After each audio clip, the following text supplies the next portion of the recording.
Hello दोस्तों, क्या हालचाल। मेरा नाम है आर्यन शर्मा और आज हम एक बहुत इंटरेस्टिंग चीज़ करने जा रहे हैं, वो है सोर्सेस डिकोड। किसके? हिस्ट्री के। पहली बात तो ये मैं तारीफ करना चाहूँगा यूपीएससी की कि ऐसे क्वेश्चन दिए हैं कि बच्चों के रातों की नींदें उड़ गई हैं। ठीक है। और हम भी ढूंढते ढूंढते थक गए हैं, सारे सोर्सेज मिले ही नहीं अभी तक। ठीक है। लेकिन जितने मिले हैं हम उनके बिहाफ में क्वेश्चन सॉल्व करेंगे, और जितनों को नहीं मिले हैं हम उनको भी डिकोड करेंगे कि उनको पढ़ना कैसे है और उनको अप्रोच कैसे करना है। और सबसे इंटरेस्टिंग चीज, वीडियो लास्ट तक देखिएगा, उसमें मैं आपको एक बहुत इंटरेस्टिंग चीज बताऊंगा कि हिस्ट्री को लास्ट में कैसे अप्रोच करना है।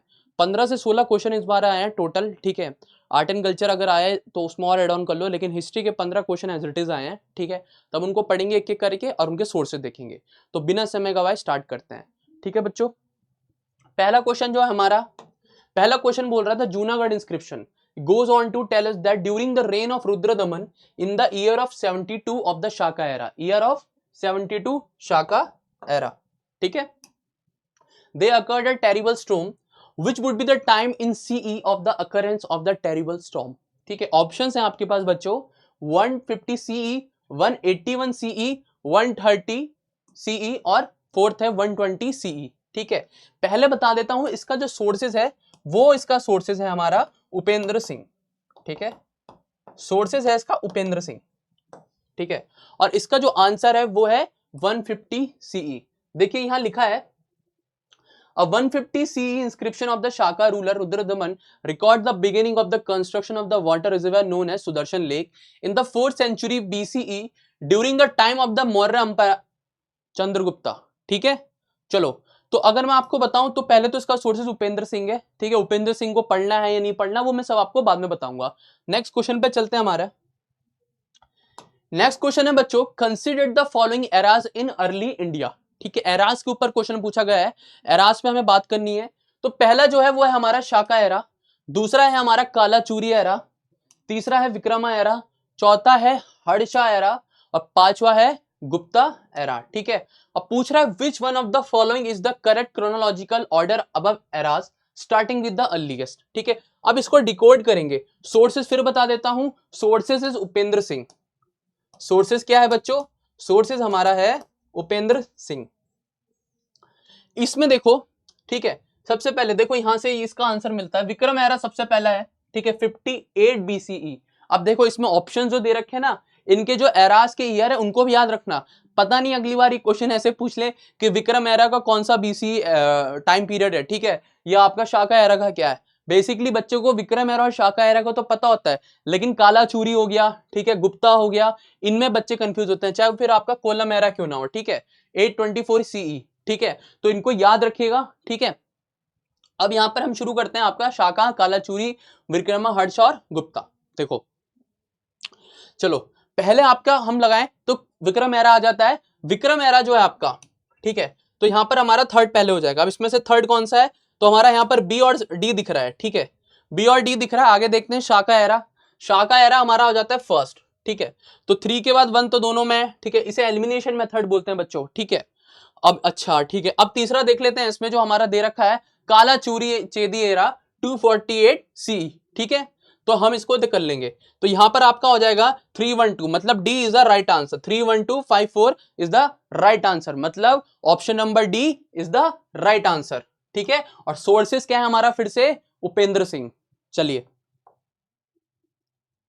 नेक्स्ट है, व्हाट इज नीलायरा दिव्य प्रबंधम। देखो बेसिक एनसीईआरटी तो कभी भूलनी नहीं है, थीम से क्वेश्चन तो हमेशा हमेशा आए हैं, हमेशा आए हैं। ठीक है।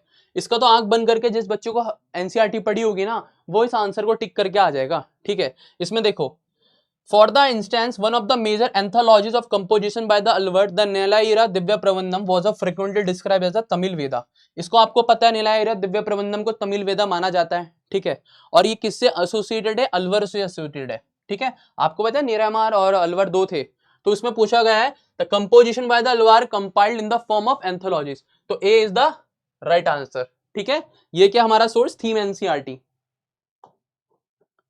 नेक्स्ट क्वेश्चन है, consider the following statement about the Rowlatt Act of 1919। आपको पता है ना, रॉलेंट एक्ट वही एक्ट है जिसके बाद जलियांवाला बाग मैसेकर हुआ था। ठीक है। जिसमें जनरल डायर मारे गए थे, किसके द्वारा? उधम सिंह लंदन में। ठीक है। वो वाला ठीक है, तो इसमें ऑप्शंस हैं, it was pass by the imperial legislative council. अब देखो बच्चों, एक बहुत इंटरेस्टिंग चीज बताऊं, क्वेश्चन लॉजिक के बेस पे आराम से हो सकता था, जिसने बेसिक हिस्ट्री की नॉलेज हो, ठीक है, और जिसको ये पता हो कि किस तरीके से पूरी क्रोनोलॉजी है, ठीक है। ऑप्शंस हैं, it was pass by the imperial legislative council, ठीक है। सेकंड है, Khilafat committee was form to oppose the act, ठीक है। तीसरा है, while Gandhi ji was arrested the local leaders were allowed to continue the protest, ठीक है। Khilafat was form to oppose the act, मतलब खिलाफत कमेटी, खिलाफत मूवमेंट का तो कोई रिलेशन ही नहीं है। क्यों? क्योंकि हम अगर इसका सोर्स देखें, जो हमारा मॉडर्न हिस्ट्री की स्पेक्ट्रम है, ठीक है, उसमें साफ साफ मेंशन है कि जो खिलाफत मूवमेंट है, जो खिलाफत कमेटी है, वो दो भाइयों द्वारा बनाई गई थी, जिनको अली ब्रदर्स बोलते हैं, जिसमें आपका शौकत अली और मोहम्मद अली है, ठीक है, जिनका मेन मोटिव ये था कि ब्रिटिश गवर्नमेंट का एटीट्यूड बदल गया था टर्की के खिलाफ। क्यों?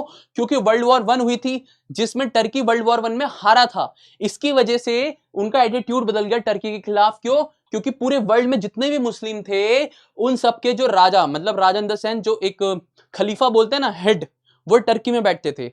तो उसकी वजह से ये एजिटेशन, इसका इंपैक्ट आपका वर्ल्ड लेवल पे पड़ा, जिसमें इंडिया में भी इसका इंपैक्ट देखने को मिला। और उसके बिहाफ में मुस्लिम्स के दो भाई थे, मोहम्मद अली और शौकत अली, जो मुस्लिम्स थे, उन्होंने ये कमेटी बनाई। इस वजह से ये तो बिल्कुल ही गलत हो जाएगा, ठीक है। While Gandhi ji was arrested local leaders, Gandhi ji कहां से अरेस्ट हो जाएंगे? गांधी जी के अरेस्ट होने का कोई सेंस ही नहीं है। क्यों? क्योंकि इससे पहले अगर आपने पढ़ा हो, गांधी जी कोई ऐसी मूवमेंट कर ही नहीं रहे थे जिस मूवमेंट के बेस पे उनको अरेस्ट करा जाए। उन्होंने सारे सत्याग्रह करे, इसी वजह से उनको बापू और गांधी का टाइटल मिला, ठीक है। जो मेजर मूवमेंट्स थे वो बाद में हुए, तो इसमें भी ये गलत हो जाएगा। ये लॉजिक बेस्ड कर रहा हूं मैं अभी, सोर्सेस तो आपके सामने है, स्पेक्ट्रम, ठीक है। तो इसका जो आंसर होगा, it was pass by the imperial legislative Council, और इसका सोर्स है स्पेक्ट्रम, जिसमें लिखा है it was officially pass by the ये देखो यहां पर लिखा है ना, just 6 months before the Montford reform put into effect, 2 bills were introduce in the imperial legislative council, ठीक है। तो how many of the above statement are not correct? 2। B is the right answer, B is the right answer. चलिए next question, against theme. देखो पता नहीं UPSC को क्या प्यार है, विजयनगर अंपायर से हमेशा क्वेश्चन आता है, हमेशा। मतलब मैं यूपीएससी सीडीएस हो, आपका सीएपीएफ हो, मैं ऐसा कभी देखा ही नहीं है कि इससे क्वेश्चन ना आया हो, ठीक है। क्वेश्चन है, consider the following statement about Mahanavami Dibba a massive platform. बहुत बेसिक क्वेश्चन है, सोर्सेज आपके सामने है, ये महानंबी डिब्बा की पिक्चर है, इसके ऊपर आपको विरूपाक्षा टेम्पल कहीं बना हुआ दिख रहा है? नहीं ना, तो अपने आप ही क्वेश्चन क्या हो जाता है, गलत, ये ऑप्शन गलत हो जाता है, ठीक है। Second option, Virupaksha temple is located in it, it is a situation situated on the one of the highest point in the city of Vijayanagar, ठीक है। It is situated on one of the highest point in the city of Vijayanagar, ठीक है। ये statement सही है, ठीक है। तो इसके बेस में सिर्फ हम फर्स्ट को करेंगे, ठीक है। क्यों? क्योंकि जनरली ये क्या था, हाईएस्ट पॉइंट पे बना था सिटी ऑफ विजयनगर के, ठीक है। तो इसका सोर्स क्या, हमारा थीम है बच्चों, ठीक है। फिर बोल रहा हूं, थीम एनसीईआरटी तीनों की तीनों पढ़नी है, ठीक है, line by line. Next question है, consider the following statement about the Dutch trade in Mughal period, ठीक है। The Dutch transported silk goods from Bengal through Hooghly, ठीक है। अब देखो यहां तक ना स्टेटमेंट बिल्कुल सही है, ठीक है, लेकिन ये हुगली से करते थे, इसका कोई क्लैरिफिकेशन नहीं है। लेकिन इसका सोर्स है बच्चों, वो हमारा स्पेक्ट्रम है, ठीक है। देखो यहां लिखा है, the most important Indian commodities the Dutch traded in were silk, cotton, indigo, rice and opium, ठीक है। The Dutch transport silk goods from Bengal, ठीक है, ये चीज तो सही है। तो इसका जो फर्स्ट है वो तो सही हो जाएगा। दूसरा इसमें गलत है, cloves and nutmegs were collected at Surat by the Dutch and export to the Europe, ये कोई सेंस नहीं बनाता, ठीक है। तो इसका आंसर भी क्या हो जाएगा, फर्स्ट हो जाएगा। और इसका जो सोर्सेज है बच्चों, वो है हमारा क्या, स्पेक्ट्रम, ठीक है, स्पेक्ट्रम। नेक्स्ट क्वेश्चन है, which of the following statement are correct, ठीक है। फर्स्ट है, the third round table conference met in London in November 1932 without the participation of Congress, बिल्कुल सही स्टेटमेंट है, ठीक है। The discussions in the third round table conference led to the passing of the Government India Act 1935, ये भी बिल्कुल सही statement है, दोनों के दोनों बिल्कुल सही है, ठीक है। The government of India act 1930 did not, ये गलत हो गया। अगर ये नॉट की जगह सिर्फ फेवर होता ना तो ये सही था। Actually they favour the idea of provisional autonomy, ठीक है, तो ये गलत हो जाएगा। द गवर्नमेंट, और हाँ एक चीज और आप बता दूं आप लोगों को बच्चों, इसमें एक बहुत इंटरेस्टिंग चीज है, वो आपको ध्यान रखने वाली ये है कि यहाँ पर ना यूपीएससी हमेशा नॉट को हर जगह डाल देता है, तो जहां भी नॉट करेक्ट आ रहा है, नॉट आ रहा है, एक बार उसको पढ़ लो अच्छे से, ठीक है, तो आपकी क्वेश्चन गलत होने की प्रोबेबिलिटी अपने आप कम हो जाती है, समझे बच्चों, ठीक है। तो ये गलत हो गया, the governor was not given any power in the act of, इसका take over run the administration of promise, कोई नहीं, इसका कोई सेंस नहीं बनता, ठीक है। तो 1 and 2 is the correct answer, ठीक है, तो B is the right answer. और इसका सोर्स क्या है, इसका सोर्स भी क्या है आपका स्पेक्ट्रम का थर्ड राउंड टेबल कॉन्फ्रेंस, ठीक है, यहां पर ये चीज लिखी है और यहां पर ये वाली चीज है, तो इस चीज को अच्छी से पढ़ लीजिएगा, मैंने आपको सोर्स सारे बता दिए अभी तक। नेक्स्ट क्वेश्चन, ठीक है, भगवान मान लीजिए कहां से आया, लेकिन मैं आपको पढ़ने का तरीका बताऊंगा कैसे इन क्वेश्चंस को डील करना है। Consider the following statement about the costumes and the head gear hair style in the India during the 4th and 7th century AD, ठीक है, हेड गियर्स और हेयर स्टाइल्स की बात हो रही है, ठीक है, हेड गियर जो होते थे और हेयर स्टाइल, ठीक है। अब इसमें देखो पहला ऑप्शन है, there was a mark preference for stitches government garment as compare to any previous age, ठीक है, simple plates without any floral flowers की बात हो रही है, embellishment dominated the hair style of women, Which of the statement given above are correct? देखो इसका answer technically first है, ठीक है, फर्स्ट इसका आंसर है, क्यों मैं बताता हूं। अब देखो इसमें जो 4th और 7th सेंचुरी की बात हो रही है ना बच्चों, वो आपकी मोटा मोटी बात हो रही है गुप्ता एरा की, ठीक है, गुप्ता पीरियड।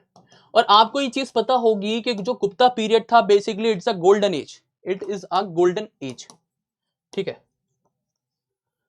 गोल्डन एज था, और ठीक है, और गोल्डन एज की वजह से जो स्टेटमेंट है ना, simple plate without any flower embellishment dominate the hair style, ऐसा हो सकता है, आपको लगता है कोई ऐसी चीज जो बहुत अपने पीक पे है, ठीक है, जो गोल्डन एज के पीक पे है, तो वहां ऐसा हो सकता है कि कोई भी फीमेल, कोई भी हेयर स्टाइल जो फीमेल्स वुमेन्स का था, वो किसी फ्लावर के बिना एम्बॉलिशमेंट डोमिनेट नहीं करता होगा, ये करता होगा। अगर ये स्टेटमेंट ये होते ना विद, ठीक है, तो मेरे हिसाब से ही बिल्कुल सही होता, दोनों के दोनों सही होते, ठीक है।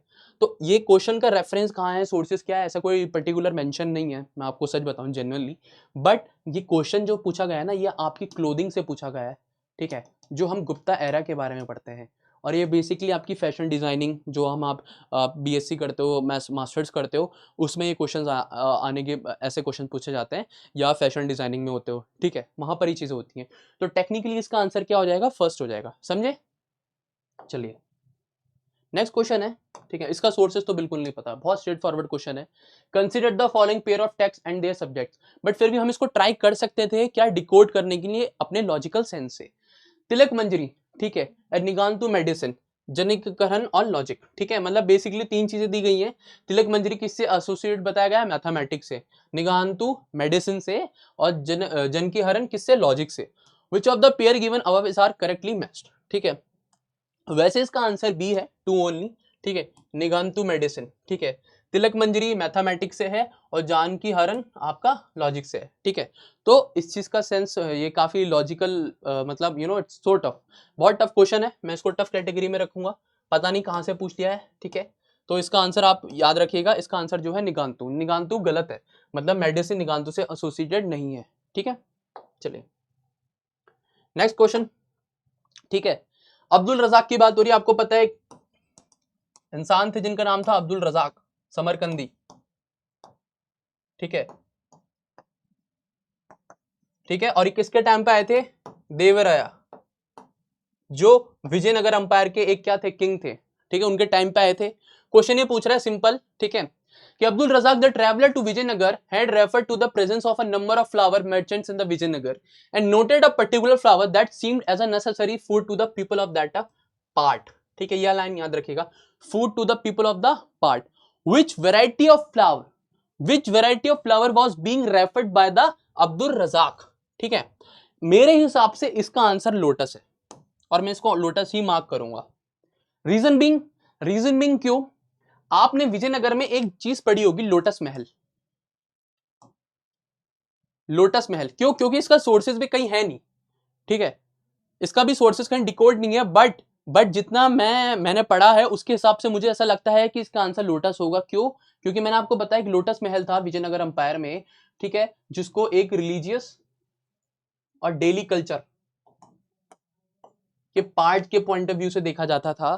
तो मेरा मानना ऐसा है कि जो लोटस फ्लावर था उस टाइम पे, वो एक बहुत प्रीशियस और एक प्योर, ठीक है, और उनके कस्टम, उनके रिचुअल का पार्ट रहा होगा, उनके रिलीजियस चीजों में यूज होता था, इस वजह से लोटस इसका आंसर हो जाएगा। ठीक है, नेक्स्ट क्वेश्चन है, बेसिक क्वेश्चन है, टफ नहीं कहूंगा। ठीक है, कौटिल्य के अर्थशास्त्र पर हमेशा से क्वेश्चन आ रहे हैं। ठीक है, अपने आप में टॉपिक बन गया अभी। ठीक है, अपने आप में टॉपिक बन गया, ऐसे पढ़ो। ठीक है, the Kautilya Arthashastra, the conqueror king is expected to establish in the conquered territory social order based on the varna system, नहीं, धर्म ओनली नहीं, वर्ण एंड आश्रम सिस्टम नहीं, धर्म varna and ashrama system, B is the right answer. अब देखो, अभी एक बहुत इंटरेस्टिंग चीज है, ये अपने आप में एक टॉपिक है। कैसे? आपने देखा होगा ट्रेंड, यूपीएससी के क्वेश्चंस पे अर्थशास्त्र से क्वेश्चन आ रहे हैं कि अर्थशास्त्र में कितने खंड हैं, कितने चैप्टर हैं। ठीक है, ये चीजें, तो ये अपने आप में, अगर आप इसके अर्थशास्त्र की समरी देखोगे ना, जो यूपीएससी के पॉइंट ऑफ व्यू से है, तो ये अपने आप में टॉपिक बन जाता है। इसे बोलते हैं रिवर्स इंजीनियरिंग, और इसे बोलते हैं पढ़ने का तरीका। ठीक है, इसी तरीके से डिकोड करे जाते हैं चीजें। नेक्स्ट क्वेश्चन है, what are bhuni, pachra and dhopti mention frequently in the biographics of the Vaishnav reforms of medieval Assam. Assam से क्वेश्चन आया भाई। ठीक है, ठीक है, भूनी, पचारा एंड धोपती, क्या है इसके? Piece of the man cloth. क्या है ये? Piece of the man cloth. Vaishnav reform, Vaishnav reform मतलब जो विष्णु भगवान है उनसे एसोसिएट जो भी रिफॉर्म्स हुए होंगे असम में, उनके बारे में पूछ रहा है। ठीक है, तो ये तीनों क्या है? आपके क्लोथिंग से एसोसिएटेड है, मैन क्लोथिंग से। ठीक है, ये कहीं आपका basically north east, north India, north east की जो हिस्ट्री है वहां से कहीं से क्वेश्चन फंसा है। इसका सोर्सेज भी कोई ऐसे स्पेसिफिकली मेंशन नहीं है। ठीक है, क्योंकि एक क्वेश्चन के लिए आप पर्टिकुलर चीज डोमेन में जाना, उसका सेंस नहीं बनता। बट ठीक है, बट हम इससे एक चीज समझ सकते हैं कि क्वेश्चन किस तरीके से आ रहा है, वो मैं आपको बताऊंगा आगे। ठीक है, चलिए नेक्स्ट क्वेश्चन, इसका भी सोर्स नहीं है बट मैं आपको बताता हूं इसका आंसर। ठीक है, statement about the Bundela rebellion against Aurangzeb correct. ठीक है, बुंडेला रेबिलियन, जिनका नाम छत्रसाल था, राजा छत्रसाल, शिवाजी ने एडवाइस करा था छत्रसाल को कि promote local rising against Aurangzeb, बिल्कुल सही स्टेटमेंट है। छत्रसाल लीव चौथ लाइक मराठास, ये भी बिल्कुल सही है। ठीक है, इसका आंसर एक्चुअली 1 एंड 2 है, थर्ड इसका आंसर नहीं है। 1705 में Aurangzeb decided to make peace with the Chhatrasal and Chhatrasal was granted mansab 4000, नहीं, ये नहीं है। ठीक है, जितना मैंने पढ़ा छत्रसाल जी के बारे में, उन्होंने कभी इस तरह की चीज नहीं करी थी। ठीक है, बट इसका फर्स्ट और सेकंड आंसर हो जाएगा। ठीक है, टेक्निकली। ठीक है, इसका कोई स्पेसिफिक सोर्सेज मेंशन नहीं है। ठीक है, लेकिन इसका आंसर फर्स्ट एंड सेकंड है। Which naval forts are erected by the Shivaji? Swarnadurg, विजय दुर्ग, सिंधु दुर्ग और कोलाबा। इसका आंसर चारों है। ठीक है, चारों के चारों इसका आंसर है। ठीक है, नो सोर्स डिकाउट, बट हाँ मे बी इल्यूशन से हो सकता है, या मे बी मुझे ऐसा लगता है कहीं आपको जो नए वाला एडिशन आया सतीश चंद्र का, वहां कहीं चीजें मिल सकती हैं। ठीक है, नई वाले एडिशन में जो सेकंड पार्ट है, 2 पार्ट में नया एडिशन आया सतीश चंद्र का, पार्ट 1 पार्ट 2। पार्ट 2 में औरंगजेब वाला जो पार्ट है उसमें कहीं इसके आंसर्स मिल सकते हैं। ठीक है, बट फिर भी हम उसको स्पेसिफिकली नहीं बोल सकते। ठीक है, ये तो बिल्कुल ही हटके क्वेश्चन आ गया है। Which of the following statement about the economy of Assam is the middle period are correct? ठीक है, अहोम्स के ऊपर क्वेश्चन आ रहे हैं बच्चों। देखो, अहोम्स अपने आप में टॉपिक बन गया। 2 टॉपिक मैंने आपको बता दिए, अहोम्स के बारे में और आपका कौटिल्य का अर्थशास्त्र।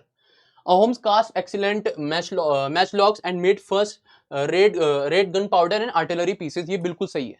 ठीक है, क्यों? क्योंकि अहोम्स लड़ते थे। अहोम्स का काम ही इस तरीके से था कि उनकी जो ज्योग्राफी थी वो इस वजह से बेस्ड थी कि उनको लड़ना ही होता था अपनी टेरिटरी को बचाने के लिए। तो ये टेक्निकली स्टेटमेंट सही है। Assam adopt new crafts of brass casting and making granulated sugar during this period, ये भी सही है।